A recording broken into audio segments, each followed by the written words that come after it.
bastard lorries to go away. Hello and welcome to H-Karts at about 4:30 in the morning. In about 2.5 hours we'll be at Whilton Mill for the BUKC Qualifiers.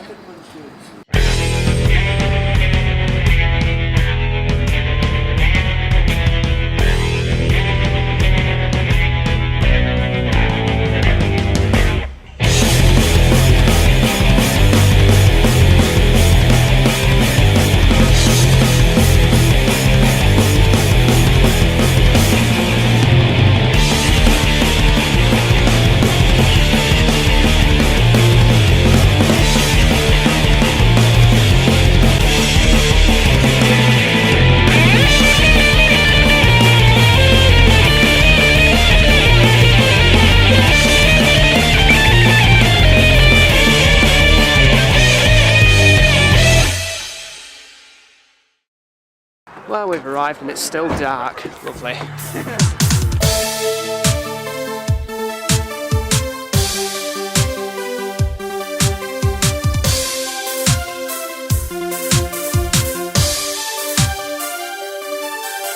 The BUKC Qualifiers, an event that many universities tend to get excited about as it heralds the start of a brand new season, and for Huddersfield to try and win the championship for only the second time since their inception in 2010. A shake-up to the format for this season meant that for the first time, Huddersfield entered 4 teams. For the qualifiers, the A team sees Sam Tern and Aaron Walsh move from the B team to race alongside Stephen Letts and Alex Gunn. They replaced the departing Joseph Jakes and Ollie Milner, who has moved to the B team alongside Jack Linus, Jack Hodges, who raced for the C team last season, and Keja Santoso, one of 2 drivers making their BUKC debut. The other of those 2 drivers, Cleo Chinardi, will be racing for the C team alongside the experienced Luke Bath and John Brown. There was meant to be a third brand new driver, but Kane Ashton broke his leg while racing at Three Sisters in Wigan, so Ben Hinchliffe takes his place. The D team also had one of its drivers, Ben Tripp, pull out due to injury, this time on one of his thumbs and from skateboarding. As a result, Huddersfield were 2 drivers short, so alongside James Brickles and Danny Maul were James Brickles and Sam Tern, dutifully doubling up in order to have 4 full teams. We did plan on having Dennis Trott take part in a race, but for some reason JV wouldn't allow it. The qualifiers contained a total of 12 races, which allowed each driver to race twice, aside from Tern and Brickles, who would be racing 4 times, although 2 of their races would be ineligible for points for the D team. But before we get into the racing action, there's a small matter of 6 10-minute qualifying sessions to quickly gloss over. For those 6 sessions, the track was greasy but drying, which meant lots of sideways action and plenty of spins from various runners, including Stephen Letts, who had this off at Crook Corner. We were so impressed we decided to show our appreciation to him via the pit board. Some might say go-karting is much less physical in the wet due to the lower cornering speeds, but James Brickles somehow managed to shed blood after his first session. Even he doesn't know how he managed to do that. Overall though, qualifying went without too much drama, although some of our drivers had their fastest lap times deleted for either hitting cones or spinning under yellows, such as Ollie Milner. So on to race 1, which featured Alex Gunn and John Brown, who both qualified 4th and 21st respectively. Just a quick check from Gunn to make sure the engine's installed correctly, before the race got underway. Despite dropping to 7th at the start, Gunn fought back to finish 2nd behind a dominant Tom Constance for Brunel A. This included taking 3 karts in 1 lap. Meanwhile, Brown had a similarly solid race to finish 11th, and last of the runners on the lead lap. Not a bad start to Huddersfield's campaign.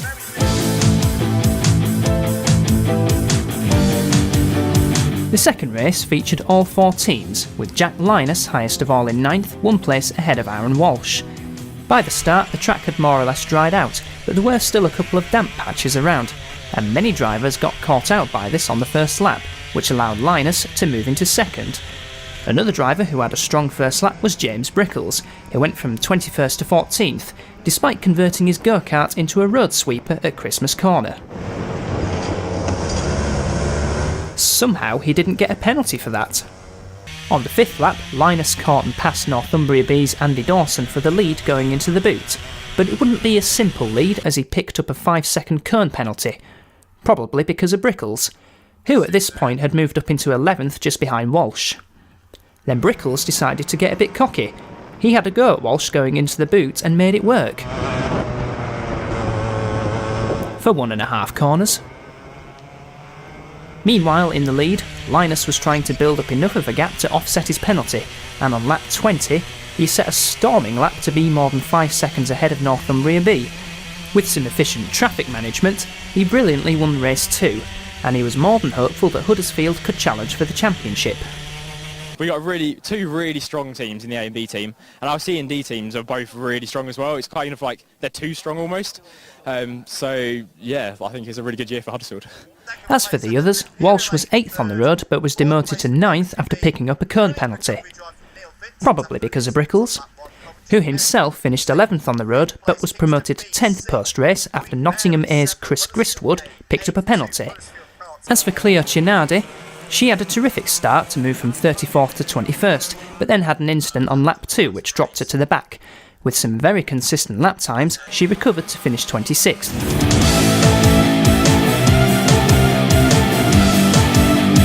For race 3, the B team featured another Jack, this time of the Hodges variety, and the first ineligible runner for the D team, Sam Tern. At the start, Hodges just about managed to avoid the scramble at Crook Corner, but dropped a position as a result. Tern was in fact nowhere near it, and moved from 9th to 4th by the end of the first lap. Neither driver could match the hot pace of Tom Fox driving ineligibly for Royal Holloway, but both had solid races nonetheless. Tern finished 7th despite this cone penalty, while Hodges finished 10th, although eligibly Hodges was actually 7th, just to make things a bit confusing for you.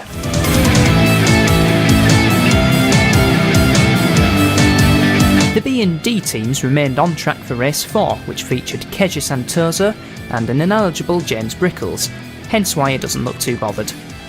They started 21st and 18th, and both gained a total of 4 positions from the start to briefly run together on track. Tom Fox was in this race as well, driving eligibly for Aston A, and he was once again dominant, even lapping the 2 Huddersfield drivers in the process. The consistency and keeping it on track were what gave Brickles and Santoso 11th and 12th come the end, having gained many positions in the final few laps.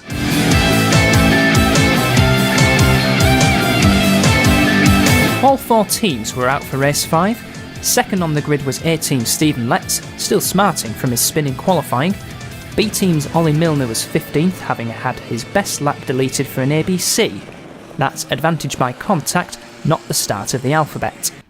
Another driver who fell foul of deleted lap times was C team's Ben Hinchliffe. He would have been 20th but ended up 29th, 6 places behind D team's Danny Maul. Oh well, he still looks happy to be here. During the first lap, Letts took the lead from Exeter A's Rory Cuff at Inkermans, and both proceeded to have a good race-long battle, which sadly got interrupted after both drivers received black flags for separate yellow flag offences. Letts eventually finished 4th, but he did set the fastest lap by nearly half a second.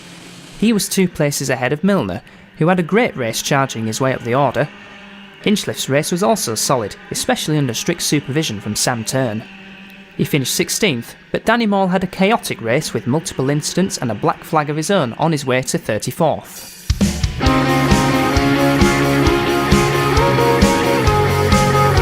The final race of the metaphorical morning featured Sam Tern for the A team and Luke Bath for the C team. They started 11th and 14th, and both made it round what was probably the cleanest first 2 corners of the whole day. It's what racing drivers want, but that's not fun. Tern had a solid race to finish 3rd, but Bath had a very unfortunate race. He had been running a very respectable 8th for much of it, but suffered an off at the exit of Zulu and dropped down to 17th come the end of the race, which then became 24th after accruing penalties. 40 seconds worth. All for track limits. Afterwards, he was summoned by JV, who complimented him for his ambitiously novel take of the Whilton Mill Circuit.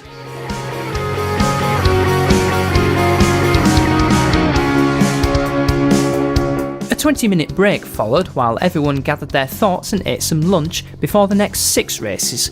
The grids were determined by the finishing order from the first 6 races, so Alex Gunn and John Brown were 2nd and 11th for the start of race 7, although Brown was looking a bit concerned about carnage at the start.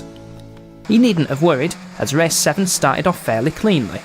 Gunn briefly took the lead going through Oblivion, but 2 Exeter drivers snuck ahead before Christmas Corner, so Gunn was 3rd after the first lap, while Brown was up to 10th.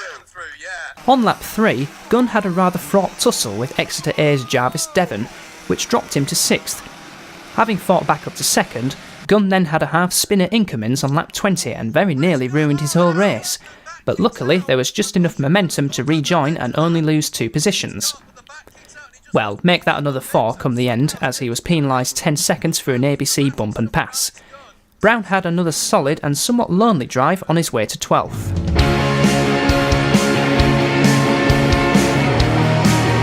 Race 8, and with 3 Huddersfield drivers starting in the top 10, it promised to be a good race, especially with Jack Linus starting from pole position. A good start was what he wanted, and he got just that, unlike Strathclyde's Elon Bokor. As the field went through Crook Corner, disaster for Aaron Walsh, as Northumbria B's Andy Dawson was spun around by Coventry B's Matas Grigalauskas, and poor old Walsh was collected in the aftermath. Throughout the whole race, Linus had Coventry A's Neil Vincent keeping him company and giving him pressure, but as in race 2, Linus managed the traffic very well and remained ahead. The key moment of the race was on lap 24, when 2 spinning drivers badly delayed Vincent to such an extent that it gave Linus a very comfortable lead, which he kept until the end to take 2 wins out of 2. It had been a superb day for him, and one which left him delighted. Yeah, I had to take a few risks that I wish I didn't have to, but yeah, they paid off, and yeah, I'm very, very happy with the result. Further back, there was a bit of a good old-fashioned Yorkshire derby going on between James Brickles and Leeds B's Robert Starley for what would eventually be for 12th place. From lap 4, the two were never separated by more than a second, and both were very determined to beat each other, trading places lap after lap. The dogfight eventually went the way of Brickles by just 0.2 of a second, and after the race, Brickles shook Starley's hand and thanked him for a great battle. Elsewhere, Walsh recovered to finish 17th, and despite another incident at the start of the race, Cleo Chinardi finished 24th, once again setting some very consistent lap times.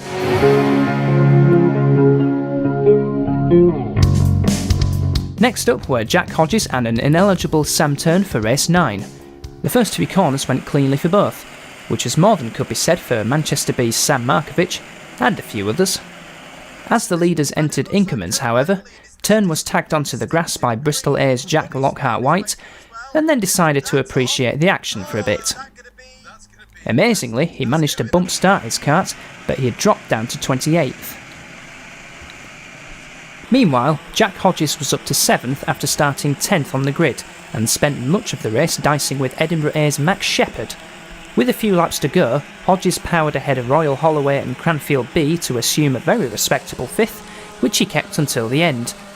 Turn had been flying since his lap 1 issue, and on his way to 10th, he set Huddersfield's fastest lap of the entire day.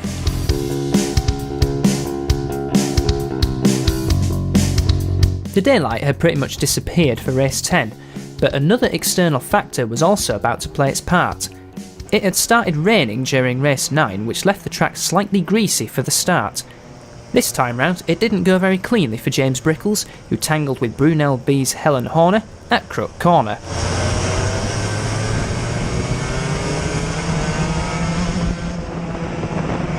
That unusually poetic incident wouldn't be the end of Brickles' first lap shenanigans, as he then encountered chaos at Christmas and Inkermans.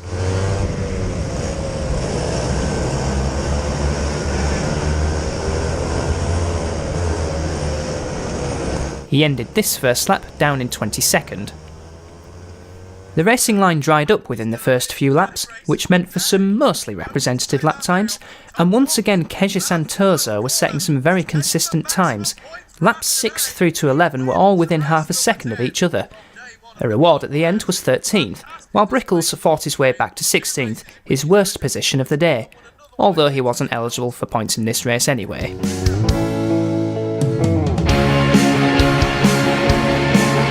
The drizzle intensified for the penultimate race, which in a way was good news for Stephen Letts, as he has proven to be very strong in these conditions in the past, particularly at Buckmore Park.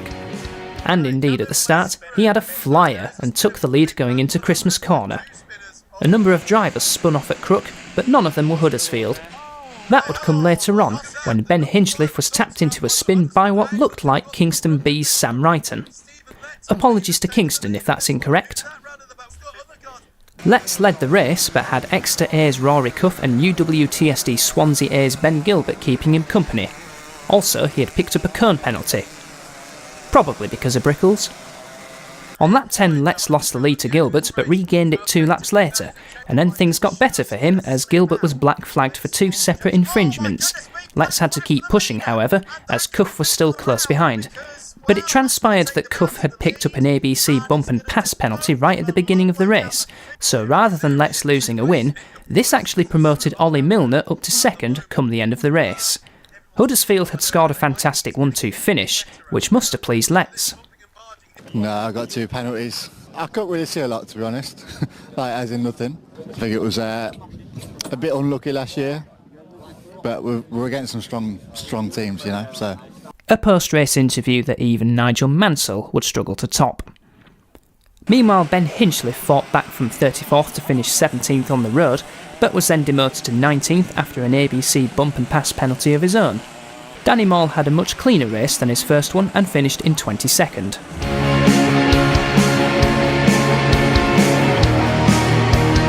Due to an upcoming corporate event and some of the previous races taking a while to begin, the final race of the day had to be shortened to 15 minutes. The misty rain was at its heaviest for the start, which surely was a recipe for carnage at the first couple of corners.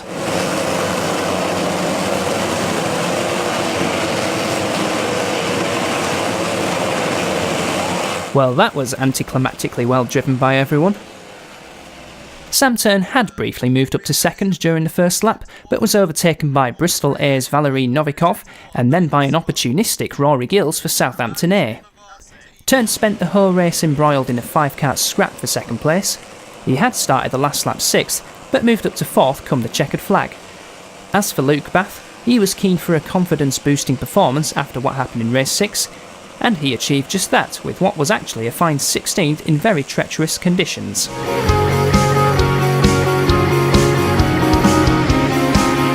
So what did those 12 races do for the overall results?